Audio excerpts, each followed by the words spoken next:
The hearing to consider the nomination of Kristi Noem to be Secretary of the Department of Homeland Security will now come to order.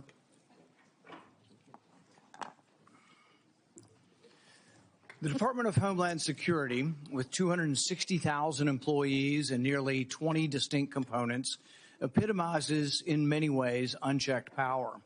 Its vast responsibilities from border security and disaster response to counterterrorism and cybersecurity demand rigorous scrutiny to ensure that they are executed within the bounds of the Constitution and with respect to the freedoms of the American people.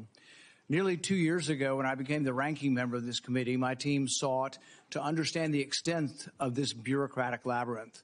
We asked DHS for a comprehensive list of collaborative entities it participates in, task forces, advisory boards, coalitions, commissions, and the like. The response was astonishingly opaque. They stated there is not a single comprehensive list to address all the collaborative relationships that the department and its components engage in. In other words, we do so much stuff and we're so big we can't describe it for you. But if we can't describe what we have, we got a problem.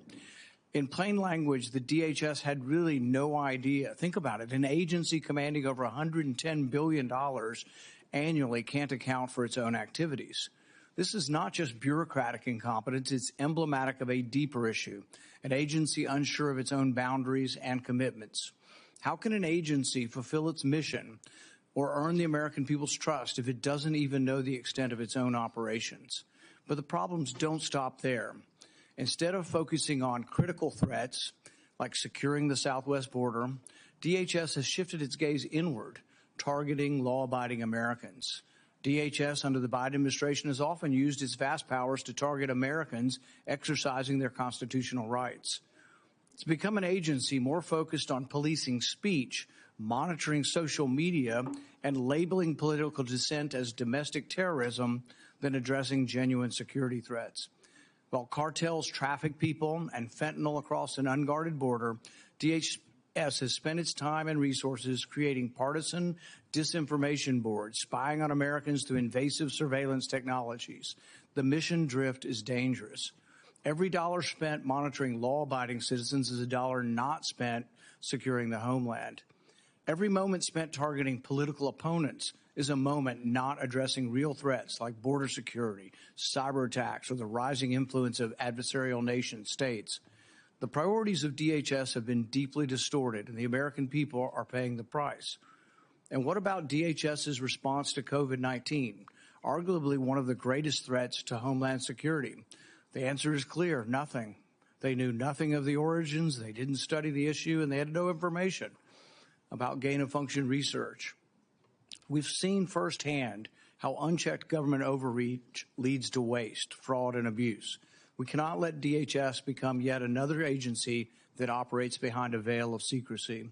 The American people deserve transparency, accountability, and leadership that puts national security and liberty hand in hand, not at odds with each other. Today we gather to consider the nomination of Governor Kristi Noem to serve as the Secretary of the Department of Homeland Security. I hope this hearing will set the tone for this committee's work in the new Congress to restore transparency and accountability to an executive branch that has grown unchecked. Governor Noem, if confirmed, you will lead an agency that has lost its way.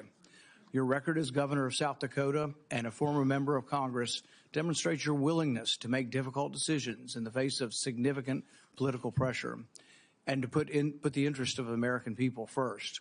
You have the opportunity today to address how your background and vision will translate to leading one of the most critical and scrutinized departments in the federal government. This is the first of many consequential moments for this committee as we renew our commitment to the constitutional oversight role that Congress must assert.